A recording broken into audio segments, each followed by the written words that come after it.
आज हम लोग जो टॉपिक पढ़ने जा रहे हैं दैट इज़ फ्लूइड फ्रिक्शन।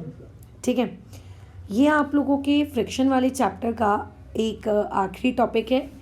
इसी के साथ साथ फ्रिक्शन वाला चैप्टर हम लोगों का यहाँ पे होता है समाप्त। तो पहली बात तो फ्लूइड फ्रिक्शन को समझने से पहले ये जो टर्म है फ्लूइड, इस फ्लूइड का मतलब क्या होता है आपको तो पहले ये समझ में आना चाहिए, है ना। तो फ्लूइड का मतलब होता है एनीथिंग विच कैन फ्लो। ठीक है, जो क्या हो सकती है, फ्लो हो सकती है, उस पर्टिकुलर चीज़ को हम लोग कहते हैं फ्लूइड।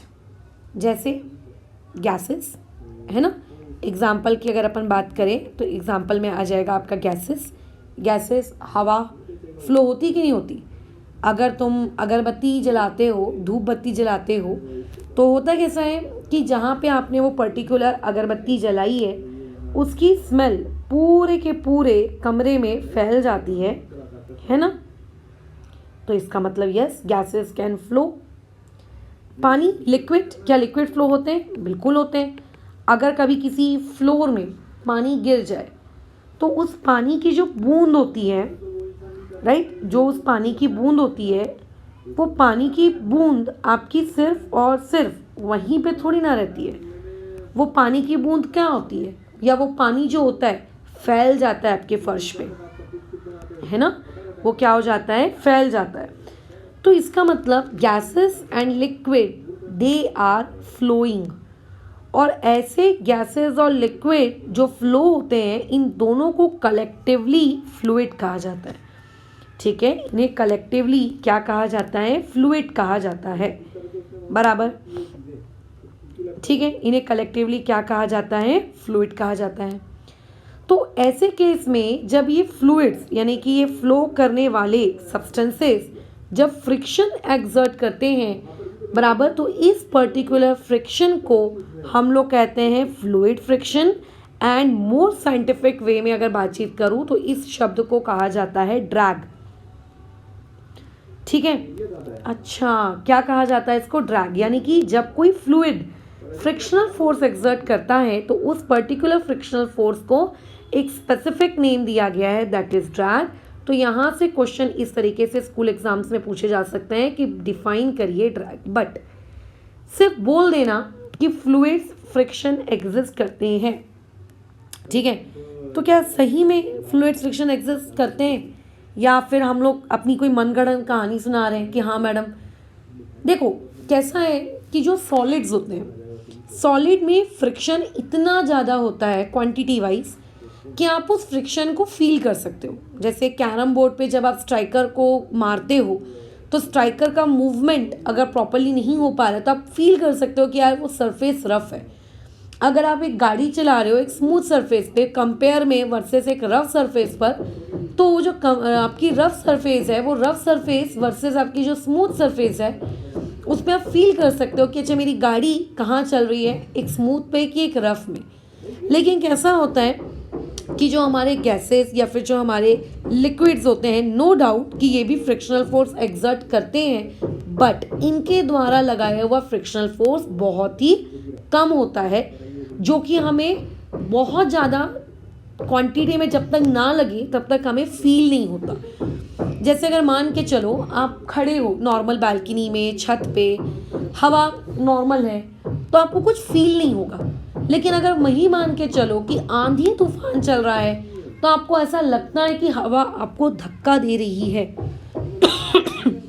पता है, ऐसा लगता है कि हवा आपको क्या कर रही है, धक्का दे रही है। तो बेसिकली कोई भी फ्लूइड कितना फ्रिक्शनल फोर्स लगा रहा है, या उसका फ्रिक्शनल फोर्स आपको फील हो रहा है या उसका फ्रिक्शनल फोर्स आपको फील नहीं हो रहा, ये काफ़ी हद तक इस बात पे भी डिपेंड करता है कि एक्चुअली उस ऑब्जेक्ट की स्पीड क्या है with respect to the fluid. अब जैसे कैसा होता है, अगर तुम मान लेते हैं मस्त कार में बैठकर किसी लॉन्ग ड्राइव पे निकले हो, गाड़ी नॉर्मल स्पीड में चल रही है जो 60-70 की होगी, तो आपको कभी भी बाहर जो हवा होती है वो फील नहीं होती। लेकिन अगर वही गाड़ी आपकी 100 की स्पीड पर है तो आपको वो जो क्या कहते हैं हवा के थपेड़े हैं, वही सेम हवा के थपेड़े ज़्यादा देर से आपके मुंह पे लगने लगते हैं, राइट। तो इसका मतलब आपकी जो फ्रिक्शनल फोर्स है वो काफ़ी हद तक इस बात पे डिपेंड करता है कि आपका जो ऑब्जेक्ट है उसकी स्पीड क्या है। अगर स्पीड कम है तो कई बार हमको फ्रिक्शनल फोर्स ऐसा लगता ही नहीं है कि लग भी रहा है, और कई बार अगर फोर्स ज़्यादा है तो हमको पता चल जाता है कि हाँ फोर्स ज़्यादा है क्योंकि स्पीड।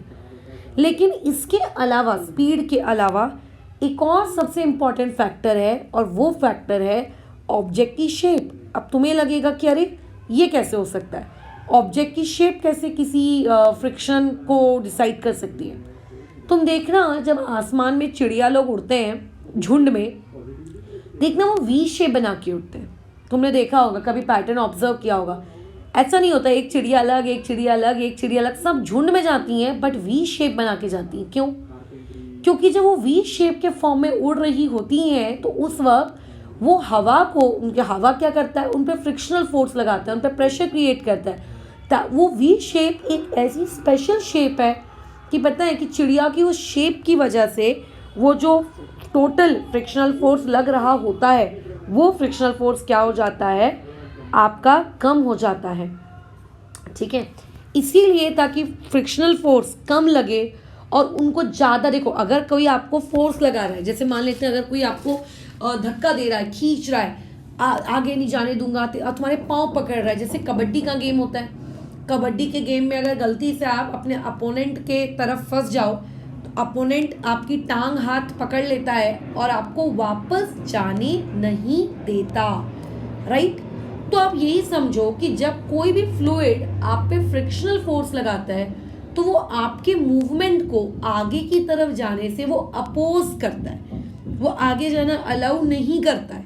ठीक है, बिल्कुल भी अलाउ नहीं करता है ना। वो नहीं मैं आगे नहीं जाने दूंगा, या फिर आपको आगे जाने में तकलीफ होती है और आप और ज़्यादा मेहनत करते हो और ज़्यादा एनर्जी लगाते हो, तो आपको जब इस तरीके का कोई फोर्स फील होता है तो बेसिकली आपकी बॉडी को एक्स्ट्रा अमाउंट की एनर्जी खर्च करनी पड़ती है उस फोर्स से ओवरकम होने के लिए। ऐसा नहीं कि आप आगे नहीं जा पाओगे, लेकिन आपकी मेहनत ज़्यादा लगती है। ठीक है, आपको क्या होती है, मेहनत ज़्यादा होती है। मान लेते हैं एक कमरा है जिसमें टाइल लगा है, मार्बल लगा है या कोई कारपेट लगा है, उसमें अगर आपको किसी ने बोला कि झाड़ू पोछा लगा तो फट फट फट फट झाड़ू लग जाता है। बट अगर कोई रफ सरफेस होती है तो देखना उस रफ सरफेस पे वही आपको अगर झाड़ू या पोछा लगाने को कहा जाए तो ऐसा नहीं कि नहीं लगेगा, बट मेहनत ज़्यादा हो जाती है, तकलीफ आपकी ज़्यादा बढ़ जाती है, राइट। तो जब भी कोई भी ऑब्जेक्ट पर कोई भी प्रकार का फ्लूइड फ्रिक्शन लग रहा होता है तो ऐसा नहीं है कि वो उस पर्टिकुलर फ्रिक्शन की वजह से आगे नहीं बढ़ पा रहा है, वो बढ़ता है बट उसको बढ़ने में क्या होती है, तकलीफ होती है।